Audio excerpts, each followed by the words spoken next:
Okay, we're going to go ahead and get started. For those of you guys who don't know me, my name is Zack DelTurco. I'm an executive consultant here at the Center for Victory. And here at the Center for Victory, we're here to help unlock, reinforce, and enrich relationships through personal and professional development. And what I want to talk to you guys with the half hour, 25 minutes that we have together, then we'll have questions at the end, is about this idea of talent optimization. And I know some of you guys maybe never heard that terminology before, and that's why I wanted to discuss it here on this webinar, because moving forward, I know we have a lot of clients that are watching right now, but for those of you guys who aren't a client of ours, talent optimization is going to be a word you're going to be hearing all the time when it comes to your people strategy, your business strategy, and your business results. So our key takeaway, I'm very passionate about this, is how do we turn our employees into owners? Or I'll say it like this: how do we take somebody who has a I have to mindset into a I get to mindset? That's where we really go from working 40 hours a week, and typically people are probably working about 6 hours of those 8 hours. So how do we take somebody who's working the bare minimum and get the highest and best use out of them? So that's what we're going to be talking about today, the I have to versus I get to, employee to owner mindset. And I want to talk a little bit about my reason for talent optimization. And I hope that this is encouraging to you guys. So many years ago, I was the executive director of a organization, and we were growing rapidly. And I needed to hire myself an admin. So I'm very big picture, very strategic, very proactive, quick to connect, not good with the details. So I needed to hire somebody who was the exact opposite of me, somebody that can create, implement the change, and get the details right the first time. So I was looking for somebody to hire, and let me just clarify, I never hired anybody before.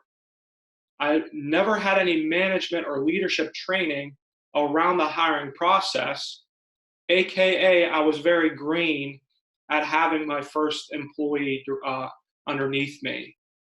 So what we needed was that admin. But what I had at the time is I had an intern who was working for me, and she did a phenomenal job. She was 1 month on the job. She was taking care of a lot of things, allowing me to not be in the weeds anymore, but to be very high level to help cast a vision of where we were going as an organization. But what happened was, when it came to the interview process, she was the only candidate that we had at the time. And if you're ever in a position where you need somebody and you're drowning, you'll take anybody. So when it came to the hiring process, I went from being objective to subjective. So that was my first mistake. My second mistake was I did not have questions for the interview. That's part of my profile. I like everybody. If somebody comes in for the first interview, man, let's hire them. I love them. That's my second mistake. The third mistake was I did not have a behavioral assessment for this person to take. So I had no idea how she or he was wired. So the first 90 days, she did a phenomenal job. We onboarded her. She was taking care of all the detail work. And right around that 90-day mark, something began to shift. She quit coming to work on time. When she was at work, she wasn't at her desk like she should have been. And then she would leave early. So I don't know if you guys kind of get an idea of this person. She was a go-getter, and then something shifted right around that 90-day mark. That's what I like to call a disengaged employee. So that's what I want to talk to you guys about today. How do we take somebody who's disengaged and get them engaged? How do we take somebody who's just your average employee and make an owner out of them? And what I did was, towards the end of my tenure there, I actually went through the Predictive Index Behavioral 2-day training, the PI training, and I had her take the behavioral assessment. And what I realized after she took the behavioral assessment was she was wired just like me. I don't think I would have lasted even 90 days doing the job that she did. But that's the power of using assessments, specifically the predictive index, to understand your people and the hiring, but also once we hire the right person and we get them in the right role, how do we keep them engaged? How do we get the highest and best use out of them? And that's what we're going to be talking a little bit about today. So I want to move on to the next slide, and I want to read this from Jim Collins. He said this: it's better to first get the right people on the bus, the wrong people off the bus, and the right people in the right seats, and then figure out where to go. There's 3 takeaways here. The first one is to get the right people on the bus. The second takeaway is, this is probably the hardest thing to do for a lot of us, is to get the wrong people off the bus, because what happens is we become friends with them, we build a relationship, and letting them go can be the hardest thing because maybe they have family or this is all they've known. So the first one, right people. Second one, get the wrong people off the bus. And this is where we miss it. A lot of times in organizations, we get the right people on the bus, but what happens is we never get them in the right seat. So get the right people in the right seat is the third takeaway. So how do we get the right people in the right seats? Well, I'm glad you asked, because we're going to talk about that today. This is what I like to call talent optimization. And if you never heard this terminology before, what we're really looking at is 3 different categories. At the beginning of the year, we like to call this, you have your business strategy. You're planning out for the rest of the year or the quarter. The business strategy, we actually have a new assessment coming out in the new year where you and your leadership team could take a survey or an assessment to say, what are the 3 to 4 things that we need to focus our energy and time on this year? The second phase is that people strategy, and that's what we're going to spend the rest of our time talking about today. But then lastly, you have the business results. The thing with companies that we're working with right now is they have a good business strategy and they have a great business result, but what happens is they never get to their business result because they don't have their people strategy in line. So when we're looking at the people strategy, what we're really looking at is the design. So what does that job or position look like behaviorally and cognitively? Once we identify that, so best practice when it comes to designing that job assessment, when it comes specifically to the predictive index, you want to get 3 to 5 people to weigh in on what they think that job looks like behaviorally. And once we get the weigh in of those 3 to 5 people, we then hop on a call with you because we want to be your trusted advisor. And we hop on a call with you and we say, based on our expertise, this is what you guys are saying you want. Is this what you want? Once we say, yes, that's exactly what we want behaviorally and cognitively, we go to the hiring process. And what that looks like is when it comes to the hiring process, you have the behavioral assessment, the job assessment, and the cognitive assessment.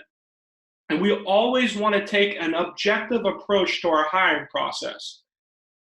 So what does that look like? We have the job assessment, which is the design. What does the behaviors look like for that role? The cognitive assessment, what is the score or target that we're trying to hit? So that cognitive, if you guys aren't familiar with the cognitive assessment, it's basically processing speed. The way I like to explain that is I have a 2017 Mac computer right in front of me. That processing speed is very quick. I can jump from URL to URL. If I had a Mac computer from 10 years ago, that processing speed is going to be a little bit slower. It might take a minute to go from URL to URL. So it's very important, depending on what you're looking for in a candidate, do they need to have a high cognitive or an average cognitive or low cognitive? It's really up to you. So once we get the behavioral, job, and cognitive assessment back, we can start taking an objective approach to hiring. And it's said when you have the cognitive, the behavior match, and the structured interview, you're 8 times more likely to hire the right candidate. And all of us know right now the job market is wide open. You want to make sure that you're getting the right person in the right role. But then what? How do we keep them engaged? How do we inspire them? How do we get the highest and best use out of them? And we have assessment tools in there. So once somebody onboards with you, how do we inspire them? You have the manager scorecard. You have the relationship guide where you compare two PIs to one another. You have the team dynamics. You have the group analytics. There's so much in the PI software that you can inspire your people. Because the reality is people are spending more time at work than they are with the people that they love the most. So why not create an incredible culture where people love to come to your workplace every single week? So that's talent optimization in a nutshell. Next, we're going to be talking about, okay, once we have the right people in the right role, how do we either keep them engaged, or why is there disengagement going on in our workplace? And there's really 4 forces of engagement, depending on how you look at it, or disengagement. The first one is what Jim Collins, get the right person in the right seat. That job fit, that's that job assessment compared with the behavioral assessment. Is this person a behavioral cognitive match to what you're looking for? The second one is manager. This is where we see, once we get that right person in the right role, we see that a lot of companies need that management coaching and training. And we could do that for you guys. We'd be glad to do the manager training for you. But what's happening is in 2020, over 51% of the workplace will be millennials.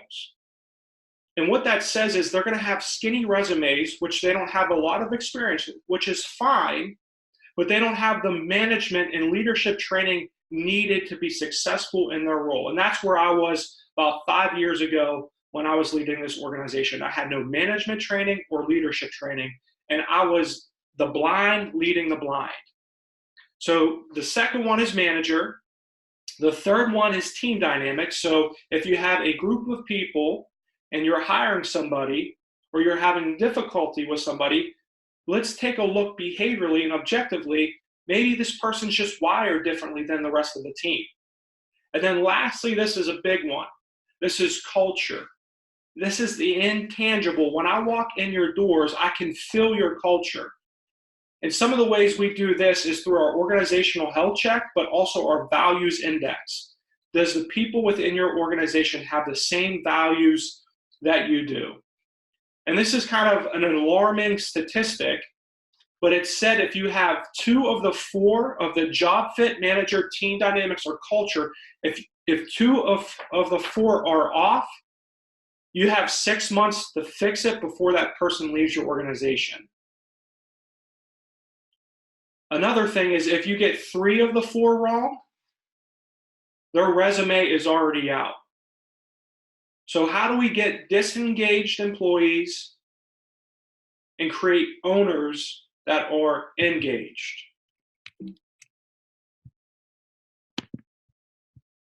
And here's just a little statistic based on this state of global workplace. I was kind of shocked when I saw this, but it says that 85% of employees aren't engaged at their work. That is alarming to me. So how do we get, or how do we inspire our employees to be engaged? And this is what I call the discretionary effort. And the discretionary effort, what it is, we're taking our employees from a place of I have to I want to, or I have to I get to. And here's the thing, when it comes to I have to mindset within your workplace, you can't catch it. And what I mean by that is those 85% of people who are disengaged in your workplace, guess what they do? They do the bare minimum in order to keep their job. And you'll see this I have to do curve, and here's that bare minimum requirement. And it's the hardest thing to catch, because when you confront them or you're in that 90-day evaluation, they said, wait, I'm doing my job.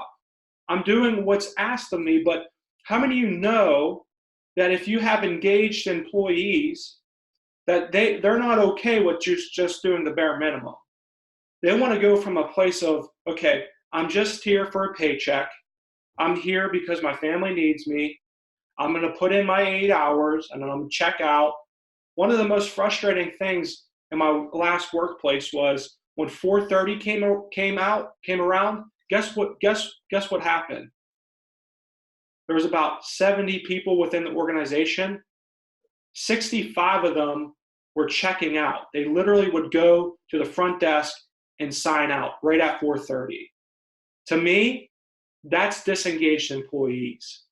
So how do we change that? How do we get them engaged? How do we get the highest and best use out of them?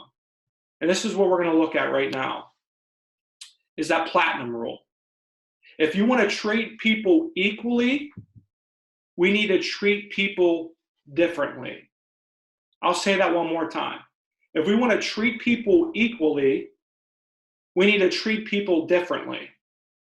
And I know a lot of us are used to the golden rule, treat people the way you want to be treated. Well, there's a higher standard when it comes to getting your employees engaged. In order to treat them equally, we need to treat them differently based on their behavioral needs. And maybe you don't know or don't understand what behavioral needs are. We would love to help you.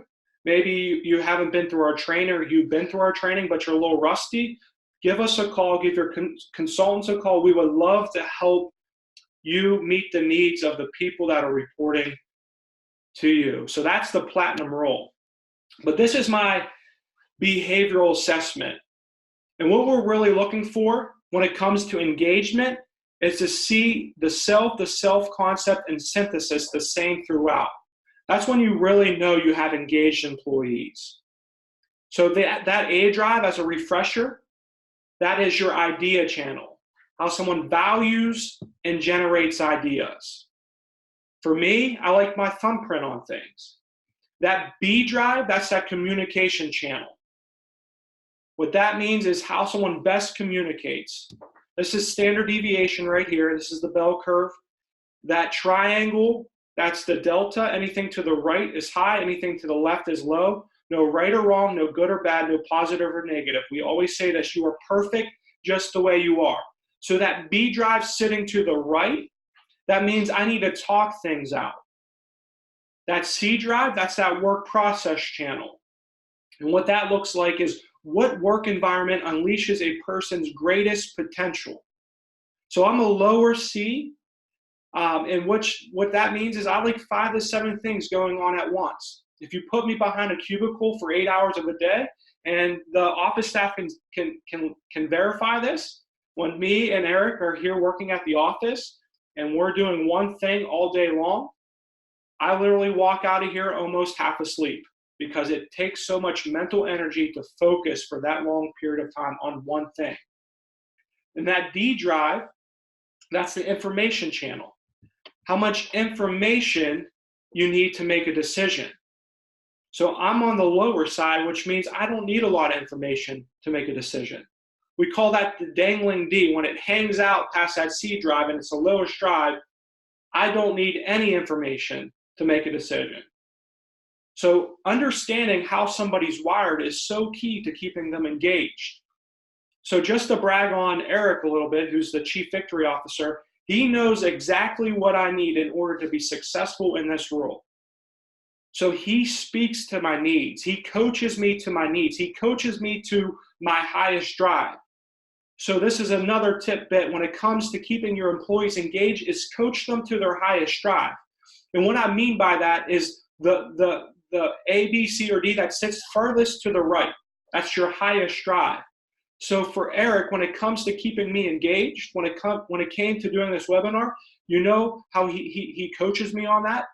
Hey, Zach, your webinar is here in a week. Make sure you get your PowerPoint done because I want you to shine. I want you to look good in front of people. I want to make sure that you know what you're talking about, because the biggest thing for that B drive, the last thing we want is to be embarrassed in front of people. And when it comes to coaching and correction, the last thing that B drive wants to be coached is in front of people and corrected in front of people. That's the worst thing you could do for somebody who has the highest B. but I'm just speaking of myself. We could talk about A, B, C, and D. So like I mentioned before, myself, that's how I'm wired. That's my DNA. It doesn't change much after the age of 7. My self-concept, that's me looking in the last 90 to 120 days of my work environment. We see that the A didn't move much, the B didn't move much, the C didn't move much, the D didn't move much. So what that's telling me is that I'm getting what I need. So what happens when you start looking at people within your organization and you see a difference between their self and their self-concept? Well, you can either ignore it, or you can say, okay, this is a great coaching opportunity because there's 4 things that we talked about before. Maybe they aren't the right person for the right role. Like Jim Collins stated before, if they're not the right person for that role, that's okay. Maybe there's another spot within your organization that they could go. So, job fit, if that self-concept is off, maybe it's the manager not giving their employees what they need. Maybe it could be that job or that team dynamics, or maybe it's culture. But really assess that self-concept to see if those are off. And we talk about easy, moderate, and hard, but start to understand why your people are feeling the way they are. Maybe it's just perception. And a lot of times that's what it is. They think they need to behave that way, especially when it comes to a stronger leader. We saw this early on this year where, this guy, he's a big visionary. He very proactive, go out and get it, doesn't more internal processor. But when it came to his team, all of his team had the same self-concept as he did. But can I say that you don't want an engineer having the same profile as that big picture person?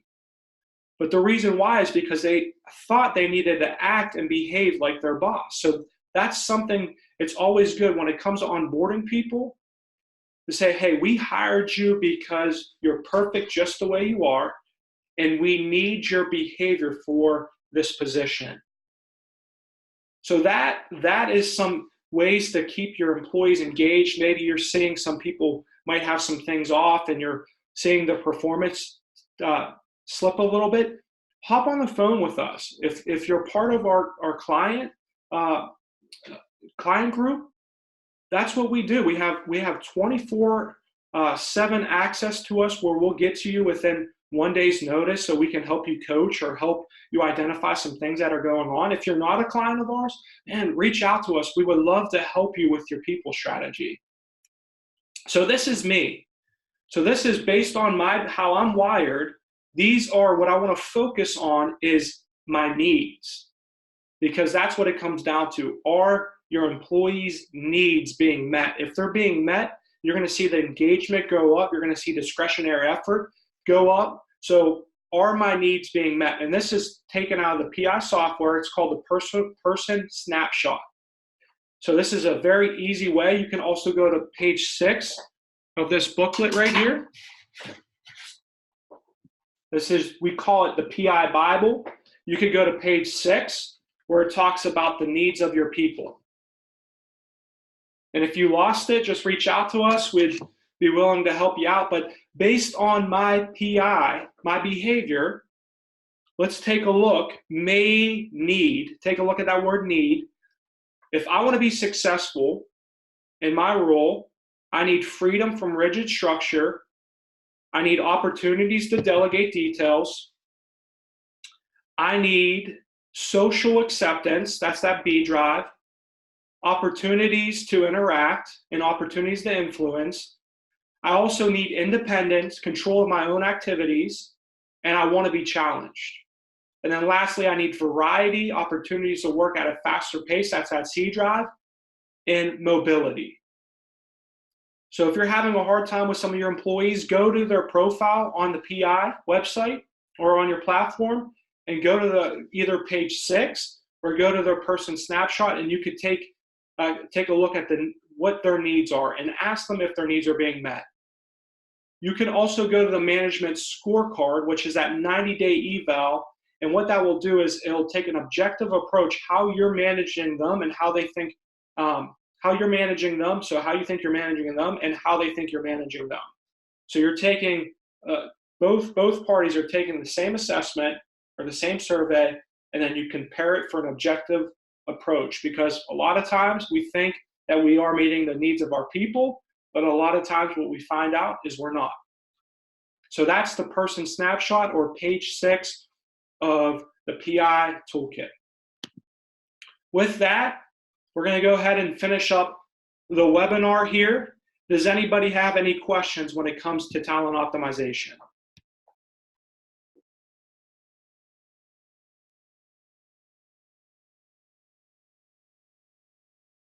We'll go ahead and give it a minute.